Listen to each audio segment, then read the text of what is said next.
UKLO 1 year masters. No IELTS required up to 5 years visa. High visa success rate. Andhra Pradesh రాష్ట్రానికి సంబంధించి 100 రోజుల పరిపాలన ఏ విధంగా సాగుతుంది అనే అంశం అయితే మాత్రం ఇప్పుడు ఎక్కడ చూసినా కానీ అదే చక్కర్లు కొడుతుందన్నమాట.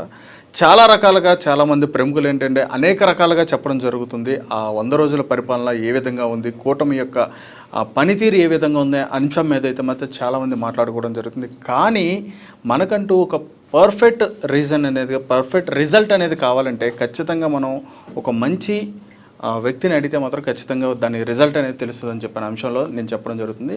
అది కూడా మన తెలుగుదేశం సంబంధించి ఏదైతే పార్టీ ఉందో అదేవిధంగా కూటమి నుంచి జనసేన కానీ బీజేపీ కానీ మూడు కలిసి కూటమిగా వచ్చిన ప్రభుత్వం ఏ విధంగా రిజల్ట్ అనేది వచ్చిందో కరెక్ట్గా అంటే చెప్పింది చెప్పినట్టుగా వచ్చిన విధంగా అయితే మాత్రం ఏదైతే సంస్థ చెప్పిందో అదే కేకే సర్వే అనమాట. సో ఈరోజు మనతో పాటు కిరణ్ గారు ఉన్నారు కేకే సర్వే నుంచి.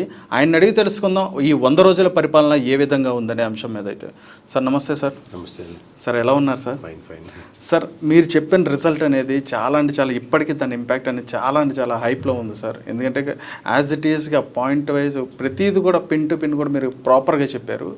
రైట్, ఇప్పుడు వచ్చేటప్పటికి ప్రతి చోట కూడా ఈ 100 రోజుల పరిపాలన యొక్క ఈ అంశం అనేది ఎక్కువగా వినిపించడం జరుగుతుంది sir. Sir, me point of వ్యూలో అదేవిధంగా మీరు చేసిన సర్వే ప్రకారంగా ఈ 100 రోజుల పరిపాలన ఏ విధంగా ఉందని చెప్పని అనుకోవాలి. యాక్చువల్లీ అసలు నేను 100 రోజుల పరిపాలన గురించి ఎక్కడ ఆ టాపిక్ ఉద్దేశంగా స్టార్ట్ చేసిన ఇంటర్వ్యూస్.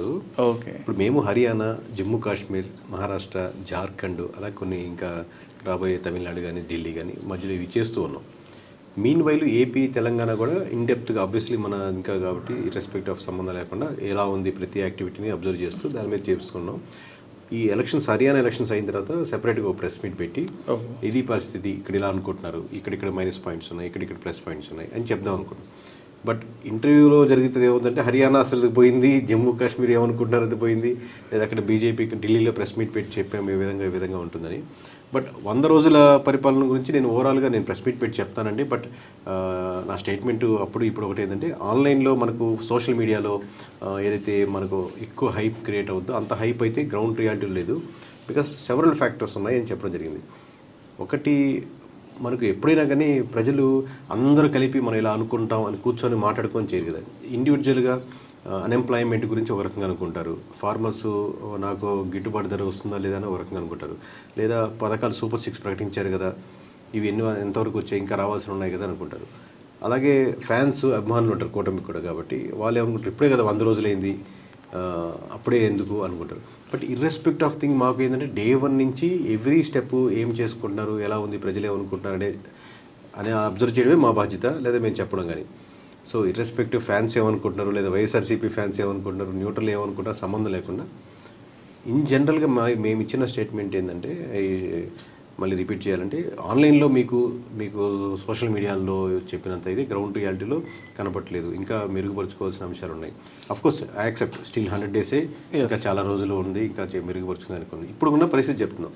అదే సార్, మేము వెయింగ్ మిషన్ లాగా మాస్టర్. ఇప్పుడు మీరు వెయిట్ తగ్గించుకోవాలి, పెంచుకోవాలనుకుంటారు, ఫస్ట్ డే ఎక్కుతారు, వెయింగ్ మిషన్ తిడతారా, అరే ఈ ఫస్ట్ డేనే కదా నాకు తగ్గించి చూపించాలి, ఇంకా నేను పోను ఇంకా ఎక్కువ బాగా తగ్గుతారండి. వెయింగ్ మిషన్ దానికి రెస్పెక్ట్ ఆఫ్ మీకు సంబంధం లేకుండా వెయిట్ చూపిస్తుంది. సో ఆ పర్స్పెక్టివ్ ఎటువంటి ఎమోషన్ సంబంధం లేకుండా అదే సార్ నేను చెప్పాల్సి వస్తుంది. అదే సార్, అయితే మీరు చూసిన మీ దృష్టిలో వచ్చేటప్పటికి ఏ విధంగా అంటే ఇప్పుడు మన కొద్ది రోజుల క్రితం అయితే మాత్రం విజయవాడ సంబంధించిన ఫ్లడ్స్ అనేవి రావడం జరిగింది. ఆంధ్రాలో చాలా దారుణమైన పరిస్థితిలో ఉన్నది. అటువంటి సమయంలో కూడా ఈ రాజకీయ నాయకులనే కాదు, గవర్నమెంట్ ఎంప్లాయీస్ అనే కాదు, ప్రతి ఒక్కరు ఐఏఎస్ ఐపీఎస్ అధికారులతో సహా నిద్ర లేకుండా కూడా, తిండి లేకుండా కూడా ఇక ప్రజల దగ్గరికి వెళ్ళి వాళ్ళని పరామర్శించడం కానీ ఇవన్నీ కూడా మనం చూసాము. అయితే దానిపైన మీ ఉద్దేశం ఏంటి? అంటే ప్రాపర్గానే వెళ్ళారా, లేదంటే ఏమైనా గతంలో వాటి ప్రభుత్వం పాలనని మార్చే విధంగా చూపించడానికి, పోర్ట్రేట్ చేయడానికి వెళ్ళారని చెప్పని అనుకోవాలి? అంటే ఇది కంపారిజన్ కరెక్ట్ కదండి. ఎందుకంటే ఫస్ట్ ఆఫ్ ఆల్ ఇంత దారుణం మనకి ఇప్పుడు విజయవాడ చూసింది లేదు దాదాపుల కాలంలో.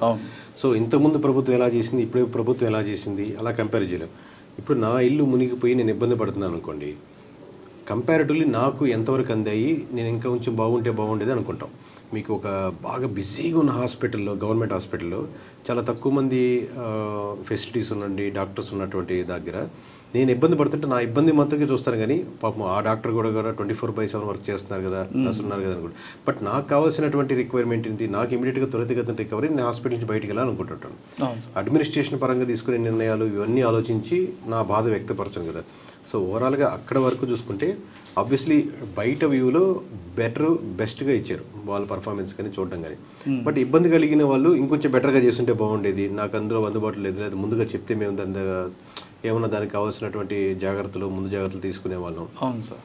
అని ఆబ్వియస్గా అదే ఉంటుంది ఆబ్వియస్గా అది. అవును సార్. అయితే ఈ విమర్శల్లోనే అంటే మీరు చెప్పినట్టుగానే ఏదైనా ఒక ప్రభుత్వం పరిపాలిస్తున్న టైంలో వాళ్ళు చేస్తున్న లోటుపాట్లని ప్రజలు ఖచ్చితంగా గుర్తుపెట్టుకుంటారు. రిజల్ట్ అనేది ఏ విధంగా ఇస్తారనేది మీరు ఒక గ్రాఫ్ అనేది ఇవ్వడం జరిగింది. అయితే ఇప్పుడు అంటే ఈ 100 days అని చెప్పని నేను కూడా అనట్లేదు. అయితే గతంలో ఇటువంటి ఫ్లడ్స్ వచ్చినప్పుడు కానీ లేదంటే ఇటువంటి జరిగినప్పుడు ఏంటంటే గత ప్రభుత్వంలో ఉన్న ముఖ్యమంత్రి గారు సరిగ్గా పరామర్శించలేదు, అదేవిధంగా దగ్గరకు కూడా వెళ్ళలేదు, అంటే దూరంగా ఉండి ఇలా చేశారని చెప్పని మీరు అది అంటే చాలా సోషల్ మీడియాస్లో కానీ నేను చూస్తున్నానండి. మామూలు టీడీపీ మీడియాస్లో కానీ లేదా కూటమి సంబంధించిన మీడియా కానీ లేదా ఇన్ జనరల్ వైసీపీ మీడియా కానీ మీరు వైసీపీని మాటికి తీసుకొస్తున్నారు. మీరు గవర్నమెంట్ ఫామ్ చేసేసారు, ఇప్పుడు మిమ్మల్ని యాంకర్గా మిమ్మల్ని సెలెక్ట్ చేసుకున్నారు, ఇంకా మీరు ఎలా మాట్లాడతారు, మీరు ఎలా క్వశ్చన్లు వేస్తారు అనే దాన్ని బట్టి ఉంటుంది. ఇంకా ఇప్పుడు కంపారిజన్ అనవసరం. ఇప్పుడు మీరేంటంటే 100 days 10 days 20 days 300 days every day మీరు తీసుకునే డిసిషన్స్ కొంతమంది ఓటర్ల మీద ఇంపాక్ట్ పడతా ఉంటుంది. సో ఆబ్వియస్లీ నేను ఓట్లు వేసిన వైసీపీకో లేదా జనసేనకో టీడీపీకి ఎవరికైనా సరే నాకు బెటర్గా ఉంది, ఈ పార్టీ బెటర్గా ఉంది, ఈ గవర్నమెంట్ బెటర్గా ఉంది, నాకు ఎక్కువ లాభం చేకూరింది, నాకు ఉద్యోగం లేకపోతే ఉద్యోగం వచ్చింది, ఈ విధంగా అనుకుంటారు. కానీ ఇంకా కంపారిజన్ అనేది ఎంతసేపు మీరు తీసుకున్నా మళ్ళీ మీరు డైవర్ట్ చేస్తున్నట్టు అనమాట. అంటే ఇక్కడ కంపారిజన్ చేసుకోవడం వల్ల గత ప్రభుత్వం ఉన్న ముఖ్యమంత్రి గారికి వాళ్ళకి హైప్ పెరుగుతుందని చెప్పాను. 100% మీరు మాటకు వస్తే వైసీపీని గుర్తు చేయాల్సిన అవసరం లేదు. వైసీపీ వద్దు అనుకుని 60% మంది ప్రజలు ఓట్లేశారు కూటమి కావాలి అని. మీరు 40 మంది 60 మంది పక్కన పెడితే మీరు ఓవరాల్ 100 పీపుల్కి మీరే గవర్నమెంట్. వాళ్ళు 100 కమెంట్లు చేయొచ్చు, దానికి జెన్యున్గా అనిపించిన కమెంట్ మీ సమాధానం చెప్పొచ్చు. మీ వర్క్ స్టైల్ ఎప్పుడు కాన్సన్ట్రేట్ మీ గవర్నమెంట్ ఏం చేస్తుంది, ఇక్కడ ఏం చేస్తుంది, ఇలా చేస్తుంది. అలా కాకుండా వేగ్గా కొన్ని కమెంట్స్ చేశారనుకోండి, దాని రిప్లై ఇవ్వకపోతే రేపు నిజం అయిపోద్ది, కానీ దానికి కమెంట్స్కి రిప్లై ఇవ్వడం తప్పలేదు. బట్ ఎవ్రీ వీడియోలో ఎవ్రీ ప్రెస్ మీట్లో నో నీడ్ టు బ్రింగ్ మళ్ళీ అగైన్ వైఎస్ఆర్సీపీకి బ్రింగ్ చేసుకుని మీరు హైలైట్ చేస్తున్నారు దాన్ని. ఆబ్వియస్లీ వాళ్ళు హైలైట్ అవ్వడానికి ఇష్టపడతారు, వాళ్ళు వర్క్ చేసుకుంటారు. But as a government ruling మీరు ఇప్పుడు మీకు ఆ సినిమాలో లీడర్ సినిమాలో ఒక డైలాగ్ ఉంటుంది, ఐఎమ్ ద సీఎం, నేను నా పని నేను చేసుకుంటూ పోవాలన్నట్టు. సో అట్లా ఫర్ ఎగ్జాంపుల్ చెప్తున్నాను, మీ వర్క్ మీద మీరు కాన్సన్ట్రేట్ చేయండి అనేది నేను ఎక్కువ చెప్తున్నాను. అదే సార్, రైట్. అంటే ఈ కోణంలోనే అమరావతి అనేది అక్కడ ఇంతకుముందు అలా నిలిచిపోయి ఉంది, దాన్ని కట్టడం కానీ దాన్ని అది చేయడం కానీ అమరావతిని రాజధాని చేసే అంశం అనేది అక్కడతో ఆగిపోయి ఉంది.